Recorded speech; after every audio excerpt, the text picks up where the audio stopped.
Ya. Jóvenes, buenas tardes. Vamos a dar inicio al tema asignado para hoy día. Trauma genitourinario. Creo que esto nos lleva a 2 clases por la amplitud del problema. Como en todo país subdesarrollado, la patología por trauma ocupa un lugar preponderante. ¿Por qué? Porque es inmensas cantidades de dinero que se invierten para tratar de salvar la menor cantidad de vidas, mejor si es mayor cantidad de vidas. La infraestructura, por ejemplo, en los Estados Unidos abarca más de 10.000 millones de dólares anuales, cosa que equipara a la deuda externa boliviana. Bueno, de hace años, ¿no? Ahora ya cuánto será. De todas maneras, esto no es para dejarlo, tiene un corolario bastante amplio donde todos los componentes, tanto médicos, paramédicos, enfermeras, personal de salud, hacen un grotesco y un mundanal ruido para abarcar y copar todas las necesidades en cuanto a trauma se refiere. Solo en la televisión vemos lo aparatoso que es la infraestructura en el exterior, ¿no? Desde helicópteros hasta ambulancias de largo alcance, aviones hospital, en fin, todo eso. Le pondremos un poquito de hincapié en todo esto. Vamos a iniciar por donde inicia la vía urinaria, trauma renal.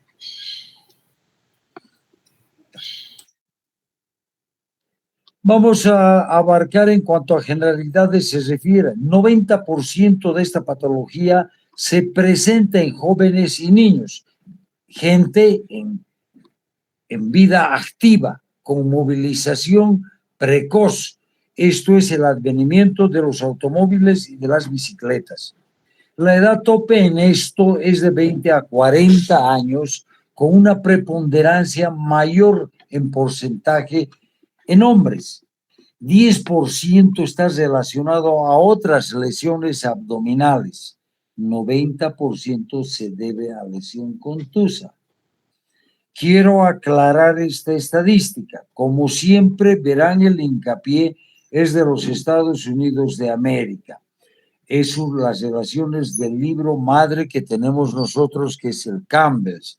En cambio, aquí cambia esta figura. No es el 90% de lesión contusa, es más o menos el 45 a 55%, y el resto es lesión penetrante. Me corrobora las líneas atrás, 45% de lesión penetrante. Entonces, la vamos a dividir en trauma renal mayor, las penetrantes 45% y las contusas apenas 15%.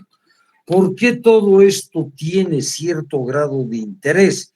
Lean el último acápite, 40% de mortalidad.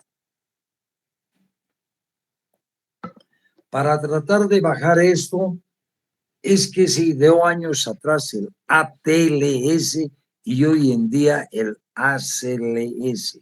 Son concreciones y protocolos rígidos y estrictos que deben cumplirse en el menor tiempo posible. Vamos. ¿Qué mecanismos de lesión tienen estos? Fundamentalmente es el trauma penetrante, como bien en la diapositiva de la izquierda, y en cambio el trauma contuso cesado, que generalmente lo más importante es el trauma por desaceleración, como ven ustedes el pequeño bosquejo de la derecha. Siempre siguiendo con los mecanismos de lesión, vamos a abarcar el trauma penetrante. Generalmente, el inciso A, son heridas por proyectil de arma de fuego. 79% de estos cursan con lesiones vasculares y de tejidos adyacentes. Quiere decir que el proyectil no va en línea recta, sino que va dando rebotes en los puntos óseos. Por lo tanto, son varias las lesiones que producen. El efecto explosivo de este ha de producir hemorragia, se agarra un vaso, lesiones tisulares en todo su trayecto y la consecuencia de eso se traduce en fístulas arteriovenosas. Ahora, el tema penetrante, las heridas por arma blanca, lo que más abunda en nuestro medio. Generalmente, el de proyectil como que no lo vemos tanto porque no es un país muy belicista, pero sí de demasiada agresividad social. Por lo tanto, la herida por arma blanca ven a todos los días que siempre hay lesiones de este tipo. Asalto, enemistades, alcoholismo y todos desembocan en esta situación. Pero un acápite especial hay que hacerla a las iatrogenias, fundamentalmente cuando uno realiza una nefrostomía percutánea. Una biopsia renal es una injuria a la unidad renal y en ocasiones al realizar una amniocentesis que últimamente se pone en boga para ver y determinar el futuro del producto.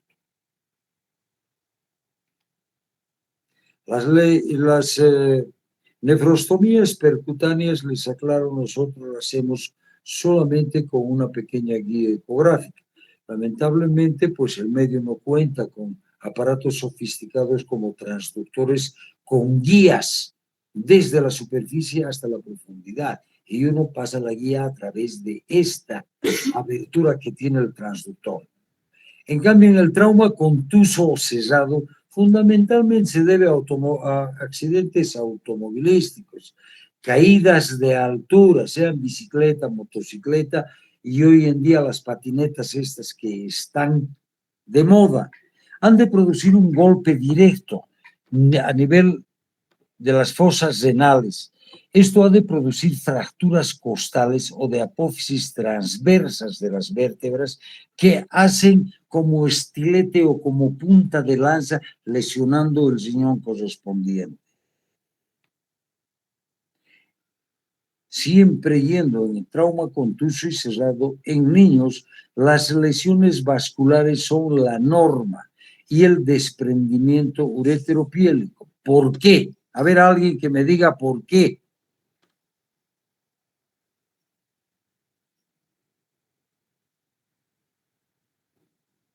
¿Ya pues? Porque los niños no tienen grasa en el retroperitoneo. Es una condición de gente adulta. Por lo tanto, los riñones diríamos que están flotando con los vasos. Y la caída de talones o de pie ha de producir el jalón y se desprende el uréter o la pelvis del riñón. Y esas son las lesiones clásicas en niños. Hay que considerar las lesiones asociadas y el compromiso de órganos vecinos. Si estamos hablando de que haya prófisis costales o vertebrales o arcos costales, estos han de producir como puntas para lesionar el riñón porque está pegado a esas estructuras. ¿Qué clasificación le vamos a dar a esto? La contusión o laceración menor en un 70%. Desde un golpe a veces en la fosa renal ya ha producido una contusión. En cambio, las laceraciones mayores con injurias renales está aproximadamente hasta en un 15%. ¿Esto por qué? Por la contextura anatómica. Los riñones están salvaguardados por detrás por los arcos costales, por dentro por las vértebras y por fuera parte de la pasilla costal. ¿Qué clasificación debemos darle a nosotros? Esta clasificación la hemos escogido intencionalmente porque consideramos que es la más cómoda y la más fácil y que la pueden ustedes etiquetar o sobrellevar. Es la clasificación de acuerdo al Comité de Gradación de Lesiones Orgánicas, el ATLS. La clasifique 1, lesión menor. En su inciso primero, contusión, produce hematuria macro o microscópica y hay un hematoma subcapsular no expandible. Está claro la figura, es un hematoma subcapsular, es un hematoma Por lo tanto, solo es una contusión, no hay solución de continuidad. El 2, el hematoma establecido, no expandible, pero ya abarca la región perirenal y está confinada a retroperitoneo. Hay una lesión renal franca, una laceración menor de 1 centímetro del parénquima a través de la corteza renal, pero sin llegar a la vía excretora, por lo tanto, no produce extravasación urinaria. Yéndonos ya a la mayor, el grado 3 es una laceración franca mayor de 1 centímetro en el parénquima renal, sin compromiso del sistema colector, por lo tanto sin extravasación urinaria, pero sí ha comprometido la corteza y la medular. El grado 4, siempre hablando ya de las lesiones mayores, hay una laceración franca del parénquima a través de toda la corteza, médula y sistema colector. Esto, que hay un hematoma retroperitoneal, perirenal y un compromiso de la corteza, de la médula y que llega a la vía excretora. Con lesiones vasculares, lesión de arteria y vena, pero con hemorragia contenida. Se ve que la íntima y la muscular han sido desgastadas, pero no rotas en su integridad. El recuadro manifiesta claramente, hay una hemorragia contenida. El 5º grado, que es la verdadera laceración o fragmentación renal, van a encontrar en otra literatura. Es un riñón completamente fragmentado. Hay lesión vascular, hay abulsión del hilio renal que desvasculariza el riñón en su totalidad. Por supuesto, la posición de los grados. Aquí hay un hematoma que ya está entrando a peritoneo, hematoma retroperitoneal, hematoma perirenal gigante con un gran compromiso, una gran fragmentación renal en todo límite con abulsión del hilo renal. Para recordarles, el grado 1, hematoma subcapsular, grado 2 no expansible, el grado 3 ya no es hematoma subcapsular, sino hematoma perirenal con lesión menor de 1 centímetro. Grado 3, hematoma retroperitoneal, perirenal con compromiso de más de 1 centímetro de médula y corteza renal, pero sin llegar a la vía excretora. El grado 4, hay compromiso igual, corteza, médula y vascular, pero con hemorragia contenida. El 5 es definitivamente una fragmentación múltiple del riñón. ¿Cómo va uno a evaluar este tipo de lesión y lo va a llevar a imagen?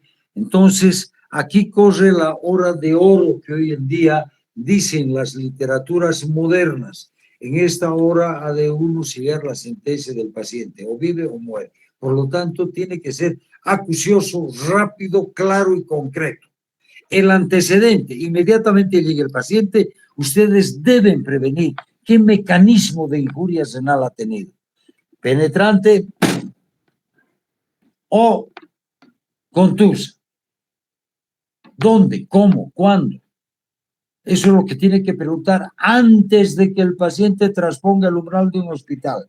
El examen físico tiene que ser minucioso a nivel del abdomen, de flancos, de región lumbar, buscando siempre el tipo de lesión, la presencia o no de hematuria. 40% de estas lesiones renales cursan sin hematuria. El 24% de las lesiones del pedículo nunca presentan hematuria. ¿Qué va a presentar si está seccionado el hilo? Entonces, todo esto orienta e identifica a los pacientes que requieren evaluación de imagen. Se supone que en el examen físico usted se le ha tomado la presión, signos vitales, estado de conciencia, hay un Bloomberg positivo en el abdomen, en los flancos, hay hematomas, sangrado activo, no sangrado activo. Eso requiere rapidez, certeza y seguridad. Si hay tensiones arteriales menores de 90 milímetros de mercurio en la sistólica, va inmediatamente a un proceso de imagen. Quiere decir, o a tomografía o a una urografía excretora, dependiendo dónde se encuentra, en un centro de segundo o de tercer nivel. Generalmente esto es lo que aparece. Una equimosis lumbar ya le está dando por qué hay lesión renal, por la topografía anatómica regional, está sufriendo un golpe intenso a ese nivel. O en cambio, una laceración superficial de magnitud que te da pautas de que este hombre ha sido arrastrado o en cambio tiene una contusión severa en la región lumbar. Todas estas pequeñas cosas los tiene que establecer en la historia clínica de cada paciente. Ahora, yo creo que el trauma penetrante es más fácil, ¿no? Ahí tenemos a la izquierda a un paciente con un arma de fuego, perdón, a la derecha. A la izquierda es un penetrante, arma blanca, y que definitivamente no hay mucho que ver. Creo que también en la otra situación es una penetrante con arma de fuego o arma blanca, pero nos está dando. Lo que quiero que se presenten ustedes en estas imágenes es la topografía regional, fosa renal correspondiente. Por lo tanto, busquen la lesión en el riñón.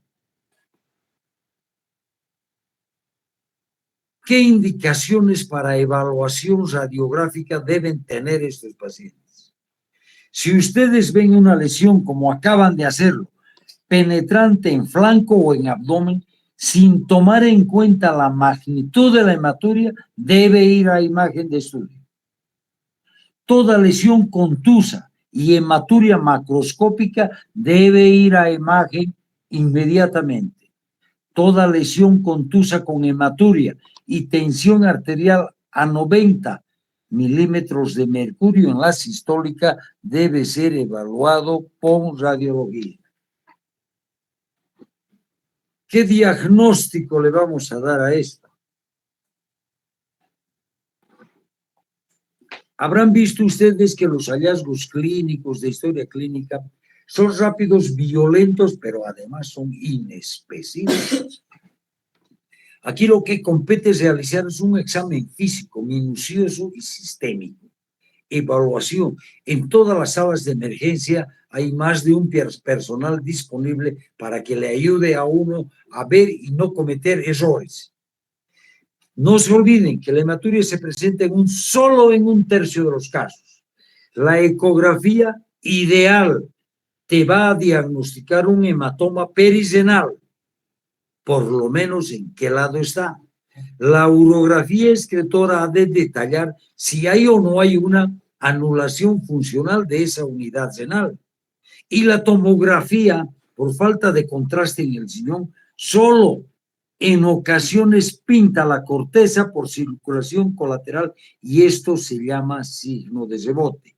Entonces, ¿qué quiere decirnos eso? Que tanto la urografía excretora como la tomografía también tienen sus limitaciones. Por lo tanto, lo que uno debe hacer hincapié es en la premura, la rapidez y la interpretación de esto para llevar esto a quirófano de inmediato. La ecografía, si tienen, que deberían tener todos los centros de emergencia, es excelente en buenas manos. Es rápido, seguro y fundamentalmente sirve para diagnóstico y seguimiento. Puede repetirse las veces que ustedes quieran porque es un procedimiento no invasivo. Ideal para seguimiento, como les acabo de decir, pero no diagnostica el grado de lesión. Este es el problema. De nuestro medio y lo nuestro, me gusta siempre ponderar a la gente que se esmere en hacer esto. Este es un trauma renal de primero a segundo grado que tenemos. Hay un hematoma subcapsular. Venga. Hay otro hematoma más grande, ¿no? Este debe ser de segundo. grave. Igual, un hematoma severo. ¿Por qué? Porque se ve la cápsula, exacto, y no ha extravasado a la región perisenal. La urografía excretora, que hasta hace poco era el stand-gol de todo proceso, pero rápidamente el advenimiento de la tomografía ha hecho que definitivamente esto pase a segundo o tercer plano. Estudio muy pobre en pacientes hipotensos, no se olviden que tienen que filtrar. Es un procedimiento con filtración glomerular. Por lo tanto, cuando no hay hipertensión, no hay filtración. Para determinar el grado de lesión, muy poco. No evidencia, no evalúa, ni evidencia lesiones alrededor ni en el resto peritoneal. Es importante en pacientes inestables para identificar la funcionalidad del riñón contralateral. Si vamos a ir con un plan de un trauma renal severísimo en el lado derecho, tenemos que estar seguros de que el izquierdo existe. Por lo tanto, para eso sí, porque vamos a ver que pinta un poco el riñón. En cambio, la tomografía axial contrastada fundamentalmente es el estándar de oro. Determina el grado de lesión. Estudia todo el abdomen y el retroperitoneo. Valora lesiones constantes en abdomen, tórax y pelvis. No apropiado para pacientes hemodinámicamente inestables. Pero esto se supone que un tomógrafo hay en segundo o tercer nivel por obligación.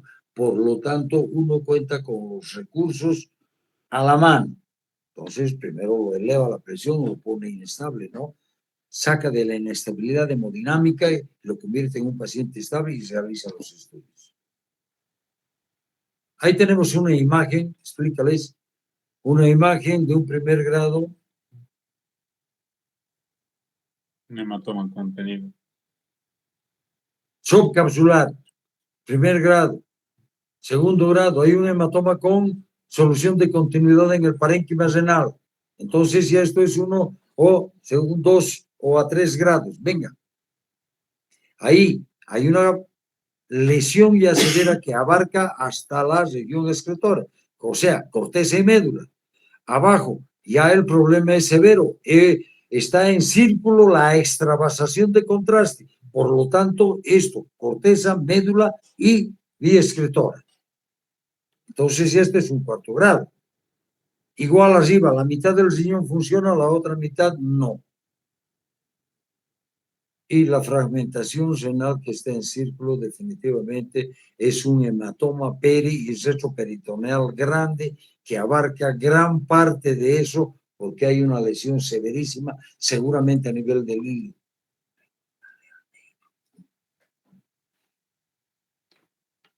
La angiografía delinea e identifica la lesión vascular. Ideal para lesiones del pedículo. Se usa cuando no existe tomografía, pero es un procedimiento invasivo. ¿Y cuál es el problema? Que no se puede hacer en gente mayor por la presencia de ateromas, tanto en la aorta como en las venas, o digo, en la arteria renal.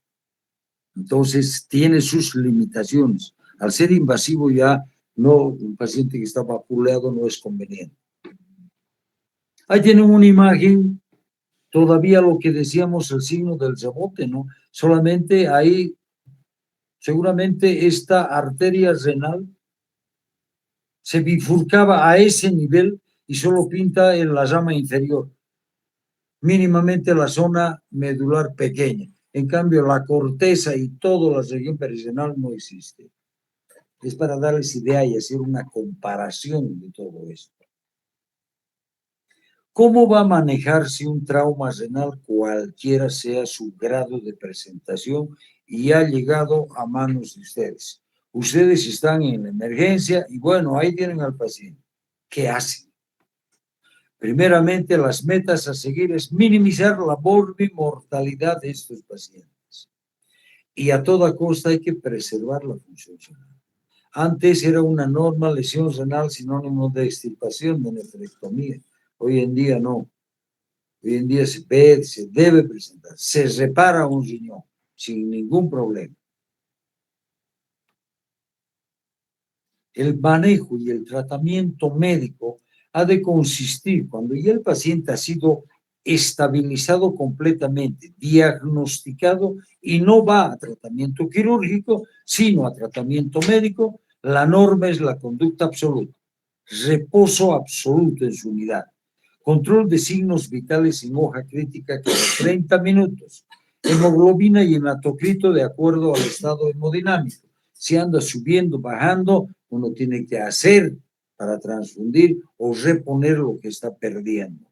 Los controles ecográficos de rutina para medir el tamaño del coágulo y si este es extensible o está creciendo este coágulo para inmediatamente asumir una conducta quirúrgica de inmediato.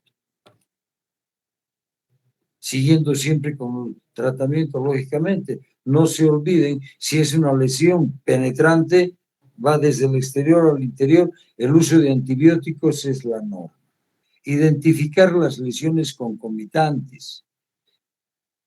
Ya esto está destinado para lesiones de grado 1 a 4. Las de grado 5 son 100% quirúrgicas. En cambio, el tratamiento quirúrgico tiene sus indicaciones absolutas. La hematuria persistente o anómala no van a esperar 10 unidades de sangre, ¿no? Habrá que entrar nomás a la tercera. Cuando hay un hematoma retroperitoneal o perisenal que va creciendo en los condos ecográficos y que este es pulsátil, adelante. Paciente que pese a toda la reposición de líquidos, coloides y concentrados, sigue hemodinámicamente estable, es una indicación perentoria de explorar aquí.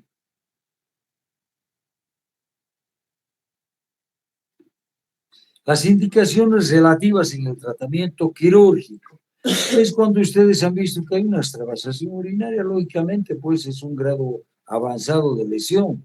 Hay un tejido renal no viable como el que acabamos de ver, la mitad del riñón está funcionando y la otra mitad no. Indudablemente eso va a ir a la necrosis y definitivamente va a hacer que esto se infecte y vamos a tener, en vez de hematoma, un absceso perirenal. La categorización incompleta de la lesión renal es cuando uno no está seguro y que sí, que no, que esto es preferible abrir. Y la combinación de absolutas y relativas, lógicamente, si hay una cuestión que no te gusta y la otra que sí, mejor siempre aconsejamos la apertura de este paciente. Más o menos para que tengan idea dónde uno puede abordarse. Esto es un poco complicado y dependiendo si el paciente va con unos kilos de más o menos, ¿no? Estas imágenes son ideales para pacientes pues, que no tienen mucha grasa, pero pacientes que son gorditos, estas aperturas son innecesarias. Es mejor la segunda porque hay que descolgar toda la corretera parietocólica, ir y directamente meter la mano allá al hilio renal y cohibir la hemorragia, porque esto sí que sangra. No se olviden que son arterias y venas gruesas.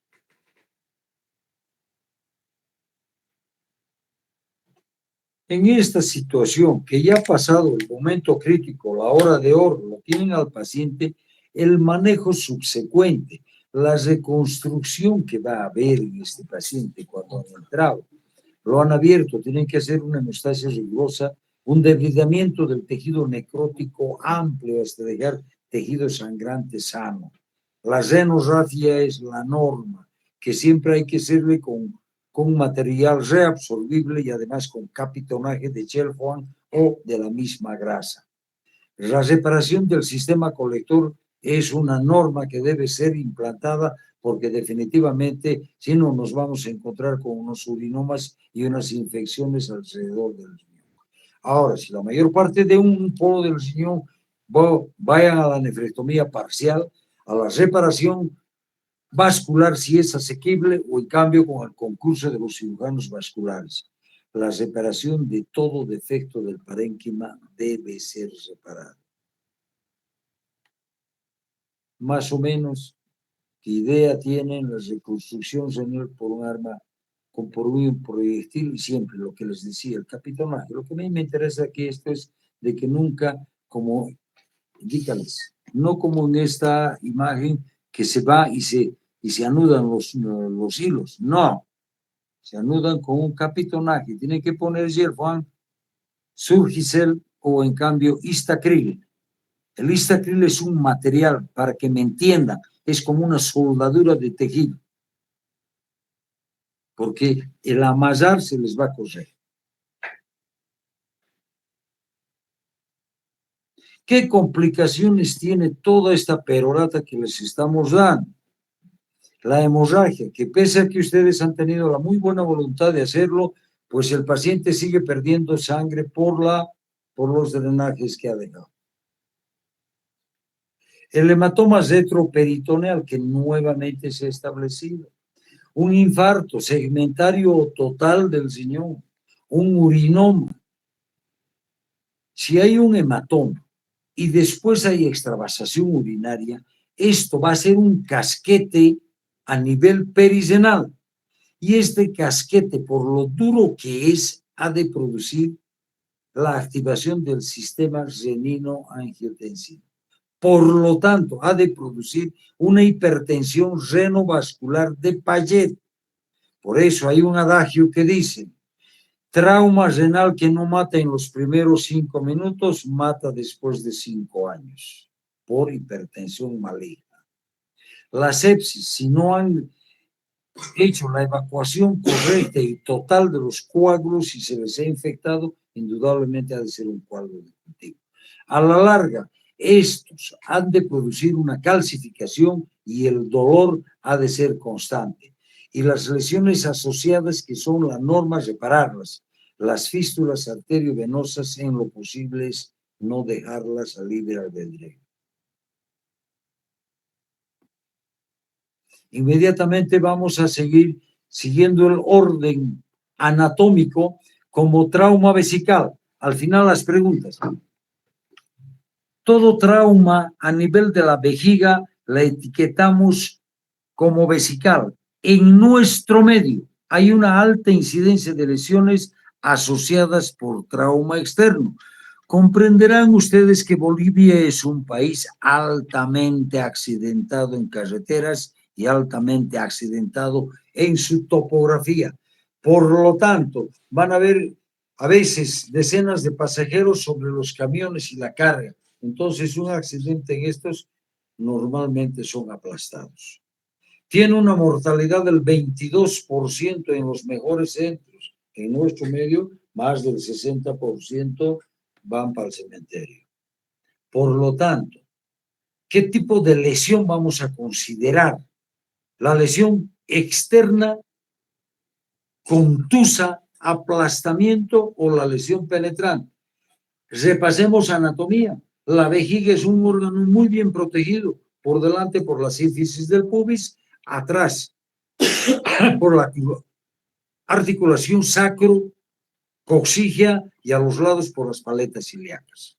Las penetrantes indudablemente tienen todo el abdomen para llegar ahí, al lugar en el hueco pélvico correspondiente.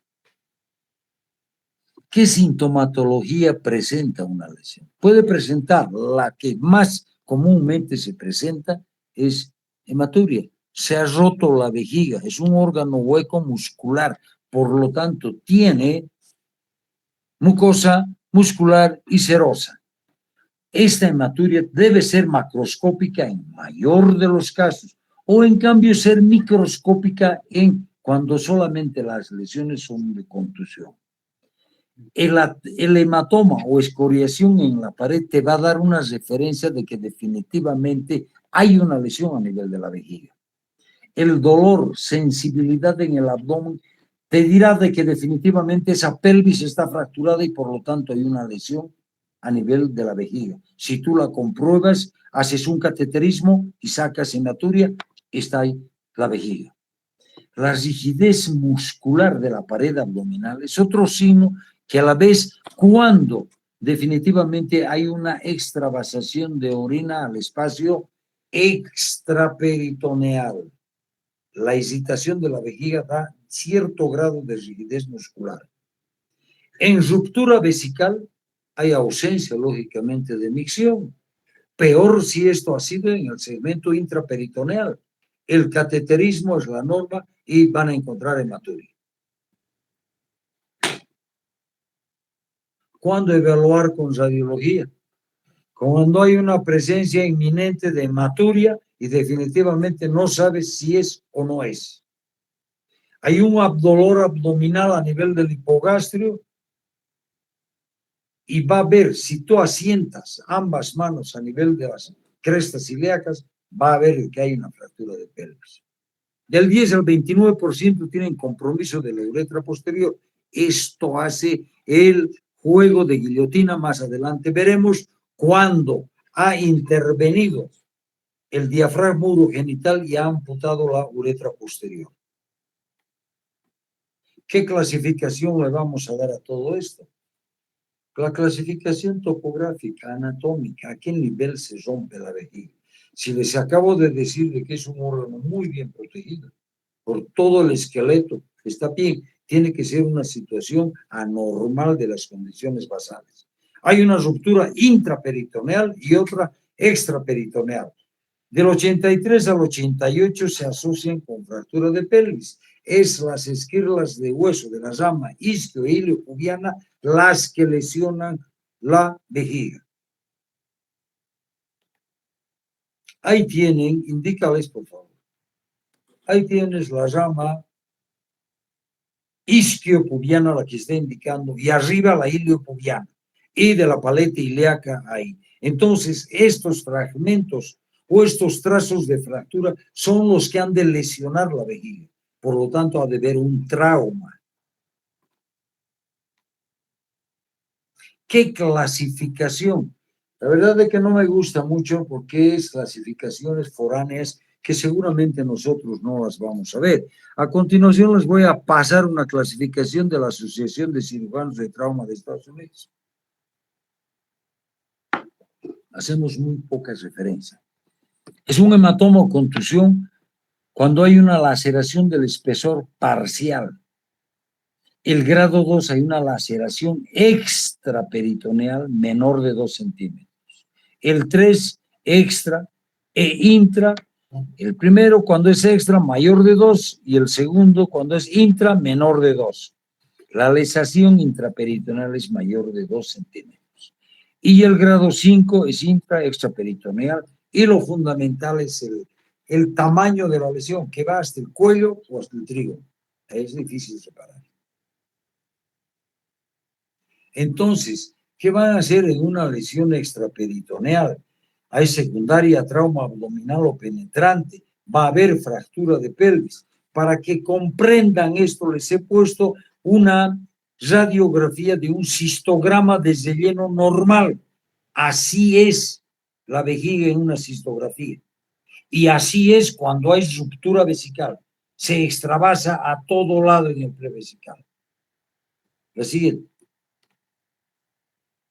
El diagnóstico, lógicamente, va a estar dado por esta imagen. La extravasación al espacio perivesical, periné, escroto, retroperitoneo. La prueba de capacidad vesical que todavía hacemos en nuestro medio. En el Brasil diagnostican con resonancia magnética. Lógicamente, lesiones vesicales menos de 0,5. Pero ¿quién tiene resonancia magnética aquí en medio? ¿Qué tratamiento tiene una lesión de un segmento extraperitoneal? Sonda Foley y drenaje. En 10 días ideal, 100% de esas lesiones curan en 21 días. El trauma vesical intraperitoneal es el más frecuente, por lo menos en nuestro medio. La ruptura es el punto más débil, la cúpula vesical.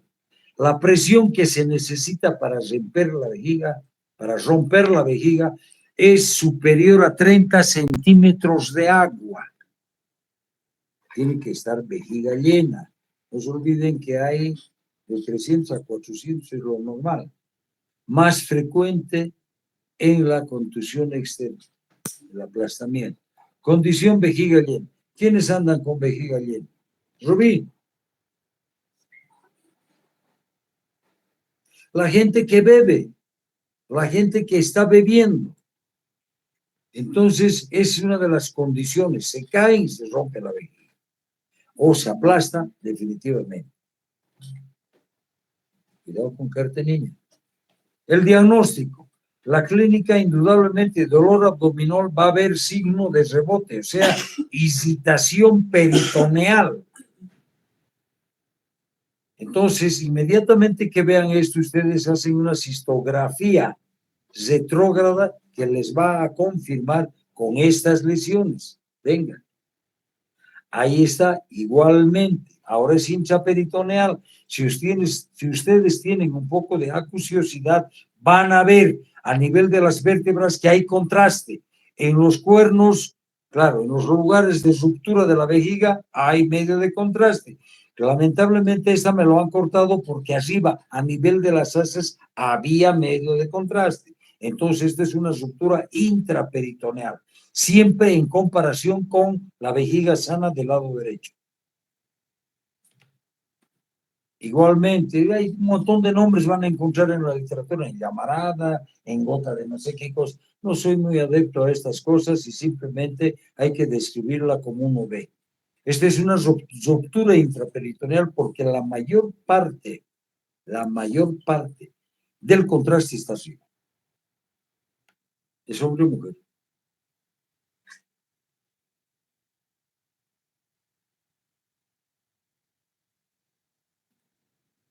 Ahí está, tienes ahí vejiga llena y el contraste a nivel de las asas intestinales. Al otro lado parece un septum, ¿no? Es una ruptura mixta extraperitoneal en el espacio pre o laterovesical que está yendo hasta el acetábulo.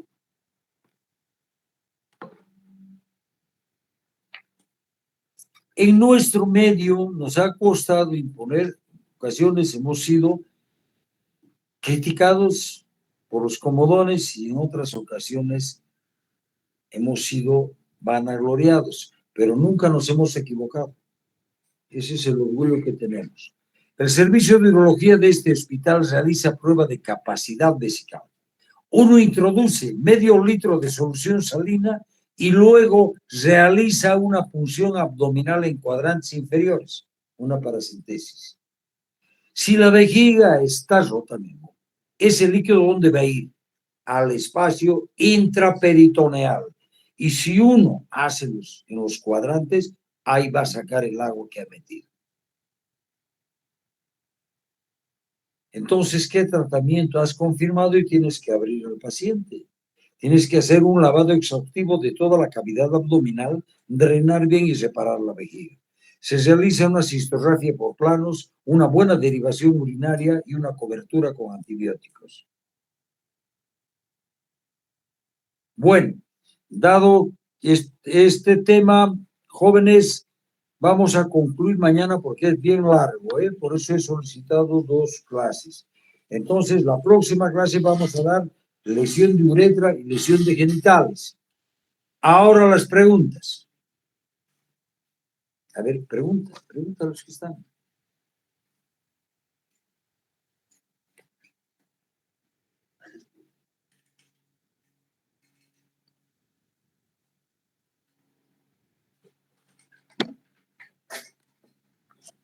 Después, ¿quiénes están? No le vas a preguntar a Antonio Lara, no se supone. Se han ido. Se han ido. Pregunta No, si todavía están. Dime. Estamos acá, doctor. Creo que no hay preguntas. ¡Otra vez! ¿Qué pasa? Que están muy atentos. ¿No hay ninguna pregunta? Creo que no, doctor. Bueno, jóvenes, entonces el día lunes, mismos artistas, misma hora, para terminar el tema de trauma. Chao, Listo, chao. doctor, gracias. Hola, doctor. Gracias, doctor. Chao, chao.